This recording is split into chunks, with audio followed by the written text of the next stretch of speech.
Ayan, mapapasabak na naman sa mga gawaing panlalaki si Inday dahil kagabi ay nakita kong may tuloy itong aming bahay, panay-panay ang ulan. Yung palang pinagpakuan ng mga yero noon ay hindi eksakto doon sa bakal, mga kaidol. Inilipat yung mga butas, yung mga pako, kaya yung butas ay hindi naman natakpan pala ng bulkasil. Kaya ngayon, nakita ko na yung tulo. Ngayon talaga pagka umuulan mga ka-idol, doon mo lang makikita yung mga tulo ng bahay natin, ano.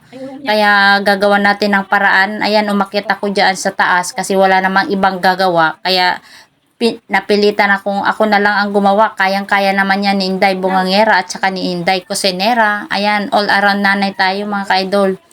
Ingat lang talaga kasi medyo madulas ang taas. Pero tuyo naman yan bago ko pinahiran ng bulkasil. Ayan, hirap na hirap ako dyan kasi ko pababa. Hindi bali ng pababa naman tayo babagsak. Hindi naman pakyat. Ayan, ay nako buhay. Ayan, kunti lang naman ang nilagay ko dyan, mga ilang butas lang. Kaya nilagyan ko na lahat ng mga hindi nalagyan ng pako mga kaidol.